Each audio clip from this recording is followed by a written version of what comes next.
The Mountain Men. Joe Meek Becomes a Mountain Man by Steve Boga. Chapter 6. The Bear. One day, Joe went trapping with a man named Craig. They left their horses and walked up a creek. Suddenly they came face to face with a huge, brown bear. The bear growled, and the men ran. Joe climbed a tall pine tree. It had many limbs and was easy to climb. Craig found two small trees growing next to each other. He climbed one of them. The bear looked up at Joe. He looked at Craig. Then the bear started to climb the small tree next to Craig's tree. He put his back against Craig's tree. He pressed his feet against the other tree. Then he began to slowly inch up towards Craig. The bear paused to rest. Craig could hear him growl and pant. "I didn't know bears could climb trees," Craig said. "This one's good at it," Joe said. Just then the bear's heavy body pushed the trees apart. Down went the bear. He hit so hard he shook the ground. Craig swayed in his tree. It was a chilly day, but Craig was covered in sweat. Now the bear was really mad. He roared. He moved towards Craig to try again. He put his back to one tree and his feet to the other. Once more he inched his way just below Craig's perch. The bear reached up and swatted at him. But then the trees spread. Down went the bear again. The bear tried again, with the same result. Finally, he turned and ran into the woods.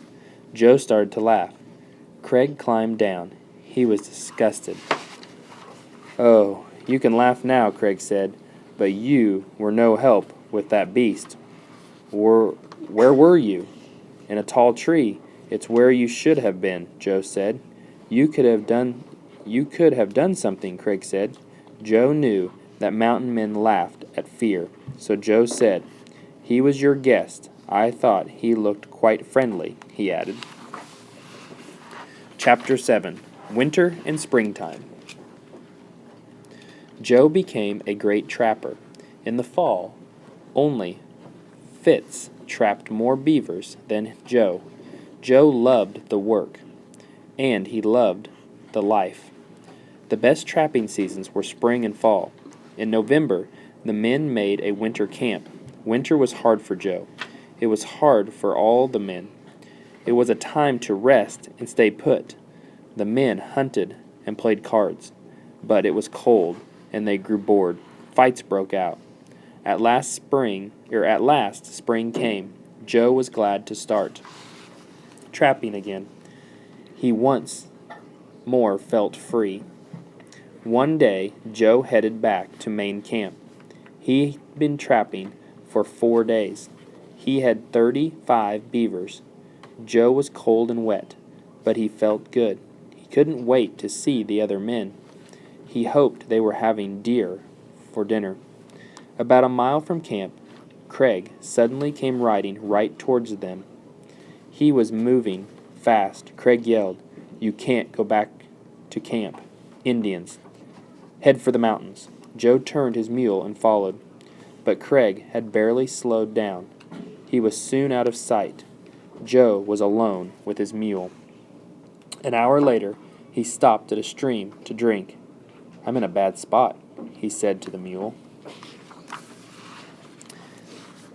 He was only 19 years old and alone in the mountains. He didn't know the country. It was very cold. He had only a rifle and a blanket. "And I have 35 beaver skins," he thought. "But you're not worth much out here." He was angry, but saw no game. Besides, a gunshot would be heard for miles. He hid his mule in a thicket. Then he climbed a mountain top to get a view.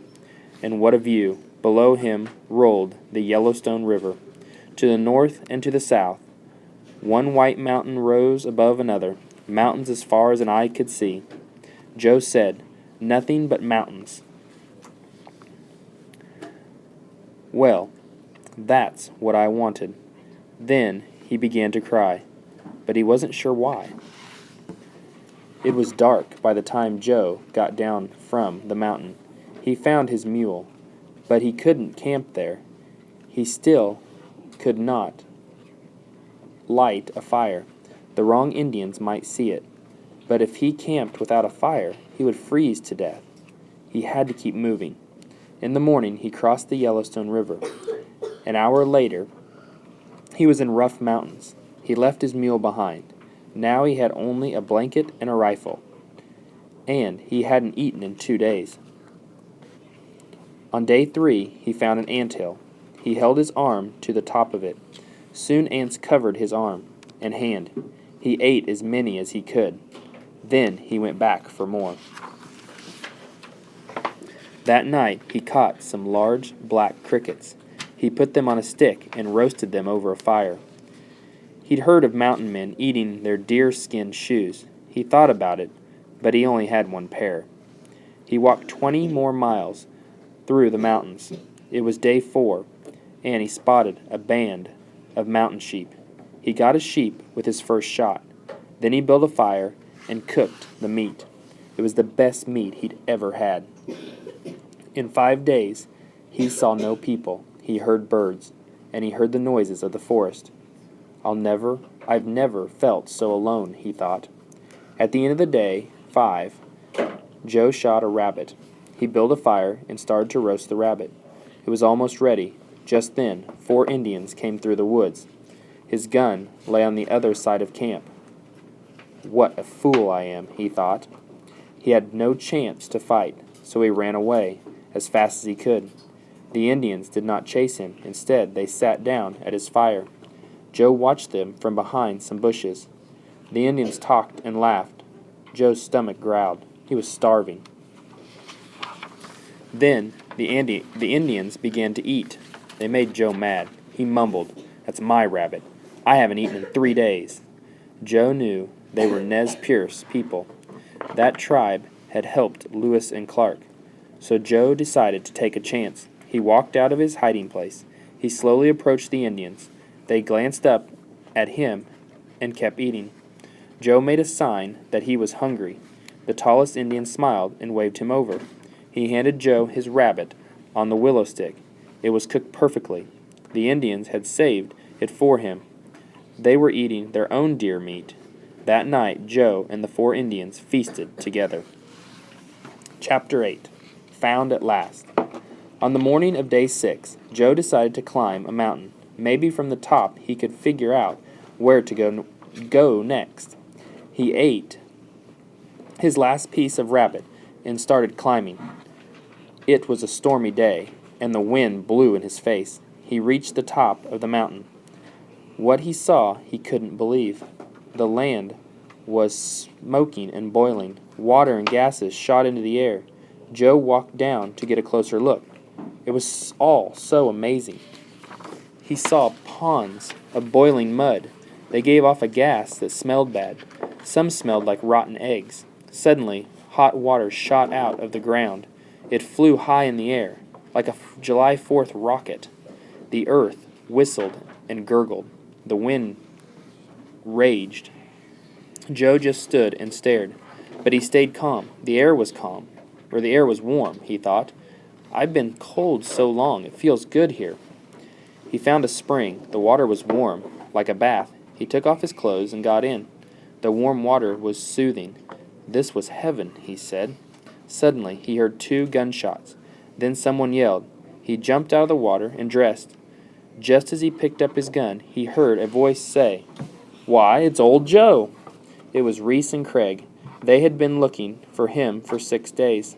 "I am glad to see you fellows," Joe said. Craig said, "Today was our last day to look for you. We thought you were dead." "I thought I was dead too," Joe said. He looked around at the smoke and stream. "What is this place?" he asked. "It's a place called Yellowstone. On our map," Reese said. Craig said, "John Coulter saw it first. Some call it Coulter's Hell." Joe laughed. "I think these warm pools are more like heaven."